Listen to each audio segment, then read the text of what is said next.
Dasar filsafat pendidikan jasmani. Pada dasarnya, pendidikan jasmani adalah penanaman formal pengetahuan dan nilai-nilai melalui aktivitas fisik. Definisi yang lebih luas dari pendidikan jasmani akan mencakup instruksi dalam pengembangan dan perawatan tubuh. Dalam latihan kalistenik sederhana hingga pelatihan kebersihan, senam, dan kinerja dan manajemen permainan atletik. Kata filsafat berasal dari bahasa Yunani, yaitu philos, cinta, dan sophia, kebijaksanaan. Kata ini dapat diartikan sebagai cinta akan kebijaksanaan. Tumanggor dan Sudaryanto 2017. Filsafat bermula di Yunani lebih dari 2500 tahun yang lalu. Kata aslinya berarti pengetahuan atau cinta kebijaksanaan. Bagi para filsuf pendidikan jasmani, salah satu tema utama yang berulang adalah menggunakan analisis filosofis sebagai sarana mengidentifikasi, mengklarifikasi, dan mempersoalkan tujuan dan sasaran pendidikan jasmani. Berbagai alasan telah dikemukakan untuk mendukung pendidikan jasmani. Di antara alasan-alasan itu adalah mereka yang membenarkan pendidikan jasmani sebagai sarana mempromosikan pendidikan fisik melalui fisik dan secara fisik. Filsafat menyelidiki seluruh kenyataan. Dalam logika, diajarkan suatu prinsip yang mengatakan makin besar ekstensi suatu istilah atau pernyataan, makin kecil komprehensi istilah atau pernyataan itu. Arti filsafat. Filsafat sebenarnya merupakan studi tentang hakikat, realitas, dan keberadaan, soal apa yang mungkin diketahui, serta perilaku yang benar atau salah. Filsafat berasal dari kata Yunani philosophia yang berarti cinta kebijaksanaan. Cabang filsafat. Dalam filsafat dikenal cabang-cabang filsafat, diantaranya logika, epistemologi, etika, estetika, dan metafisika. Fungsi filsafat. Filsafat juga dipercaya bisa membantu seseorang untuk menganalisis sebuah masalah, untuk mengetahui nilai pengetahuan, baik di dalam kehidupan atau di dalam pelajaran.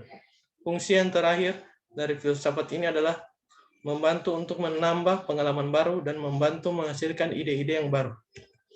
Aliran filsafat dalam penjasor aliran idealisme.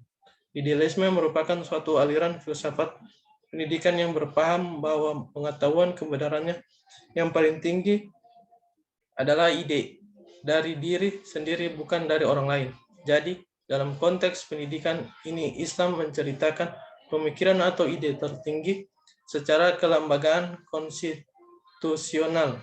Pendidikan akan dikombinasi oleh fakultas atau jurusan filsafat dan pemikiran pendidikan. Filsafat idealisme sangat penting dalam dunia pendidikan karena meletakkan manusia atau peserta didik sebagai subjek memiliki pengetahuan yang tersimpan dalam dirinya, baik pengetahuan umum maupun agama. Pada taraf inilah, pendidikan harus mampu mengeluarkan seluruh potensi dalam diri anak didik, baik secara rasional dan nyata. Aliran realisme. Aliran realisme merupakan salah satu pemikiran aliran klasik yang disandarkan kepada Aristoteles yang memandang dunia dalam tema material.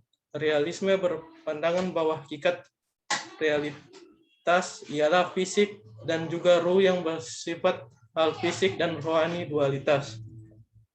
Aliran pragmatisme. Aliran pragmatisme adalah aliran filsafat yang berpandangan bahwa kriteria kebenaran sesuatu ialah apakah sesuatu itu memiliki kebenaran bagi kehidupan nyata. Aliran naturalisme. Aliran filsafat naturalisme disebut sebagai paham alami. Maksudnya adalah bahwa setiap manusia yang terlahir ke bumi ini pada dasarnya memiliki kecenderungan atau pembawa yang baik, dan tak ada seorang pun terlahir dengan pembawaan yang buruk.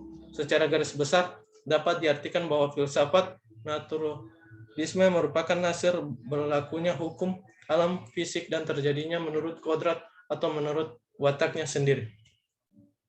Aliran eksistensialisme. Aliran eksistensialisme adalah aliran filsafat yang berpendapat bahwa manusia sadar terhadap keberadaannya diri bahwa setiap manusia bebas dalam bertindak, menciptakan, memilih secara tanggung jawab. Aliran humanisme. Filsafat pendidikan humanisme merupakan suatu bentuk filsafat pendidikan yang memandang bahwa manusia memiliki suatu kehidupan yang diisi dengan kreativitas dan kebahagiaan, dan tidak membutuhkan persetujuan ataupun dukungan dari entitas supernatural manapun, di mana entitas ini sama sekali tidak ada. Aliran animisme. Aliran animisme merupakan awal manusia yang mengenal adanya Tuhan. Kata animisme berasal dari bahasa Latin, anima, yang artinya ruh atau nyawa, yang mencakup nafas atau jiwa manusia. Animisme sudah ada sejak masa Paleolitik atas, yaitu sekitar 40.000 sampai dengan 1.000 tahun sebelum Masehi dan jauh sebelum manusia mengenal agama. Secara umum, animisme merupakan hal-hal yang berada di luar nalar manusia dan merupakan hal-hal yang tidak masuk di akal. Terima kasih.